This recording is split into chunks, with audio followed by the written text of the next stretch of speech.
Hello everyone. তো অনেকদিন পর আবার ন্যারেশনের একটা ভিডিও নিয়ে এসেছি।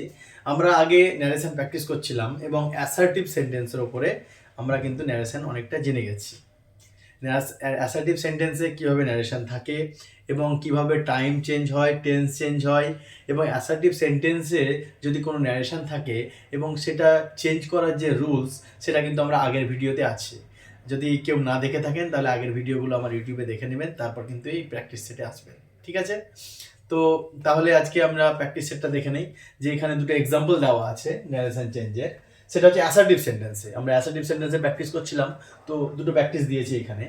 প্রথমটা লেখা আছে, Arun says there is no ink in the inkpot. এটা প্রশ্ন দেওয়া আছে। ন্যারেশন চেঞ্জ যখন আমাদেরকে দেবে তখন আমাদের প্রথম কাজ হবে যে আমাদের যে ন্যারেশনটা দেওয়া আছে সেটা রিপোর্টিং ভার্ব এবং রিপোর্টেড স্পিচ, এই দুটো জিনিস প্রথমে আইডেন্টিফাই করা।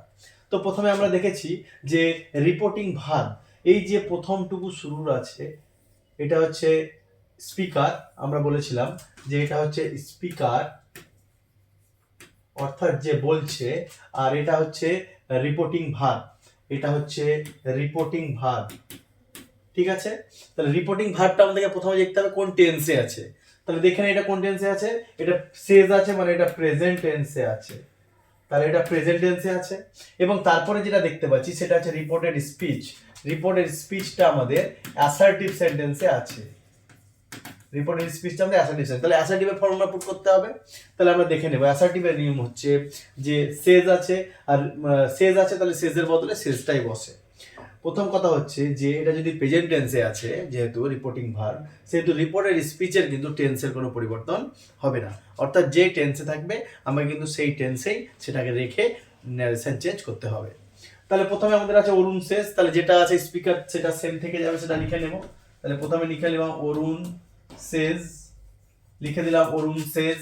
এবার একটা নিয়ম হচ্ছে অ্যাসার্টিভের, যে কমা, ইনভার্টেড কমা যেটা থাকবে ইনডাইরেক্ট স্পিচে চেঞ্জ করার সময়, সেটা বাদ দিয়ে তার পরিবর্তে দ্যাট বসাতে হয়। তাহলে আমরা এখানে বসিয়ে দেবো দ্যাট। তাহলে অরুণ সেজ দ্যাট। তারপরে দেয়ার আছে সাবজেক্ট, তাহলে দেয়ার বসিয়ে দিলাম, দেয়ার। তারপর টেন্সের কোনো পরিবর্তন হবে না। ইজ আছে, প্রেজেন্ট টেন্সে আছে, তো প্রেজেন্ট টেন্সে রাখতে হবে, দেয়ার ইজ। এবার বাকি যেটা পড়ে আছে, no ink in the pocket, in the inkpot, হয়ে গেল আমাদের অ্যাসার্টিভ সেন্টেন্সে ন্যারেশন চেঞ্জ। ঠিক আছে? দুই নম্বরটা আমরা দেখে নেব, দ্য টিচার সেজ, এটাও প্রেজেন্ট টেন্সে আছে, তাহলে টেন্সের কোনো পরিবর্তন হবে না। আর বাকিটা সাবজেক্ট, ভার্ব, অবজেক্ট এবং ফুল স্টপ রয়েছে, সেহেতু অ্যাসার্টিভ। তাহলে আবার একই রকম ভাবে করব, দ্য টিচার, তাহলে অ্যান্সারটা লিখবো দ্য টিচার সেজ, লিখে দিলাম দ্য টিচার সেজ। এবার কমা, ইনভার্টেড কমা তুলে অ্যাসার্টিভের সেন্টেন্স ন্যারেশনে আমরা দ্যাট বসাবো।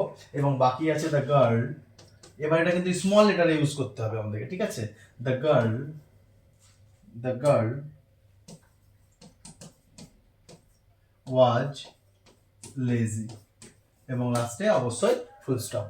তাহলে এই যে এইভাবে আমাদের যদি রিপোর্টিং ভার্ব যদি প্রেজেন্টে থাকে, তাহলে আমরা এখানে দেখে শিখলাম যে রিপোর্টিং ভার্ব যদি প্রেজেন্ট টেন্সে থাকে তাহলে রিপোর্টেড স্পিচের টেন্সের কোনো পরিবর্তন হবে না, যেই টেন্সে থাকবে সেটাই করতে হবে। শুধুমাত্র লিঙ্কারটা কমা, ইনভার্টেড কমা তুলে দিয়ে লিঙ্কারটা দ্যাট বসিয়ে দিলে আমাদের কিন্তু ন্যারেশন চেঞ্জ অ্যাসার্টিভ সেন্টেন্সে সহজেই হয়ে যাবে। ঠিক আছে? Thank you.